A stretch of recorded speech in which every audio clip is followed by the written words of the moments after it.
उत्तर प्रदेश की राजनीति में 2027 विधानसभा चुनाव से पहले एक ऐसी मुलाकात हुई है जिसने सियासी हलकों में नई बहस छेड़ दी है।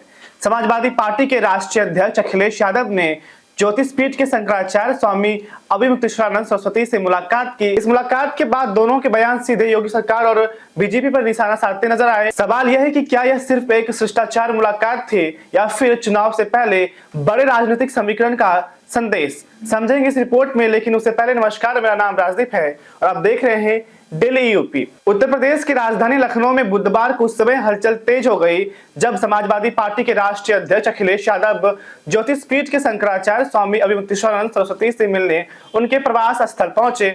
मुलाकात के दौरान अखिलेश यादव ने शंकराचार्य के चरण स्पर्श किए और आशीर्वाद लिया और दोनों के बीच कई अहम विषयों पर लंबी चर्चा हुई। यह मुलाकात ऐसे समय में हुई जब उत्तर प्रदेश विधानसभा चुनाव की तैयारी तेज हो चुकी है और हर राजनीतिक दल अपने समीकरण, सामाजिक समीकरण और धार्मिक समीकरण मजबूत करने में जुटा है। दरअसल शंकराचार्य इन दिनों उत्तर प्रदेश के सभी 403 विधानसभा सीटों के दौरे पे है। उनकी यात्रा का मुख्य उद्देश्य गौ माता की सेवा और उन्हें राष्ट्र माता का दर्जा दिलाने के लिए जन समर्थन जुटाना बताया जा रहा है। इससे पहले वो सफाई और मैनपुरी की भी दौरे कर चुके हैं। मुलाकात के बाद मीडिया से बात करते हुए अखिलेश यादव ने गौ माता के मुद्दे पर योगी सरकार को घेरा।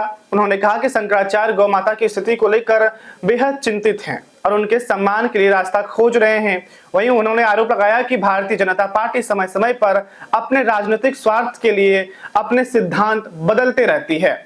इसके बाद जब पत्रकारों ने मुख्यमंत्री योगी आदित्यनाथ के अयोध्या दौरे को लेकर सवाल पूछा तो अखिलेश यादव ने तंज भरे अंदाज में जवाब दिया। उन्होंने कहा कि मुख्यमंत्री कई बार अयोध्या गए हैं लेकिन वहां हुए चढ़ावा चोरी विवाद का समाधान नहीं कर सके। इतना ही नहीं, उन्होंने यह भी कहा कि अब तो अयोध्या में जेब कतरों के सक्रिय होने की भी बात सामने आ रही है। दूसरी ओर शंकराचार्य स्वामी अभिमुक्तेश्वरानंद ने भी राम मंदिर चढ़ावा चोरी मामले को लेकर सरकार पर तीखा हमला बोला। जब उनसे मुख्यमंत्री के कार्रवाई वाले बयान पर सवाल किया गया तो उन्होंने कहा कि कार्रवाई जरूर होगी लेकिन तब होगी जब प्रदेश में नया मुख्यमंत्री आएगा, यानी जब योगी आदित्यनाथ जो है प्रदेश के मुख्यमंत्री नहीं रहेंगे तभी इन मामलों पे कार्रवाई होगी। उनके इस बयान का राजनीतिक हलकों में बड़ा संदेश माना जा रहा है। जाहिर है शंकराचार्य और उत्तर प्रदेश के प्रशासन के बीच मतभेद भी सामने आ चुके हैं। महाकुंभ के दौरान स्नान व्यवस्था को लेकर प्रशासन से उनका विवाद काफी चर्चा में रहा था। इसके बाद भी वो समय समय पर सरकार की विभिन्न नीतियों की आलोचना करते नजर आते रहते हैं। अब सवाल यह उठ रहा है कि आखिर इस मुलाकात के राजनीतिक मायने क्या है? क्या समाजवादी पार्टी धार्मिक मुद्दों पे अपनी पकड़ मजबूत करने की कोशिश कर रही है? क्या ब्राह्मण और सनातन समाज को साधने की रणनीति तैयार की जा रही है समाजवादी पार्टी की तरफ से, या फिर यह केवल एक शिष्टाचारिक मुलाकात थी? राजनीति के जानकारों का मानना है कि 2027 विधानसभा चुनाव से पहले धर्म, सामाजिक समीकरण और राजनीतिक संदेश तीनों उत्तर प्रदेश की राजनीति में अहम भूमिका निभाने वाले हैं।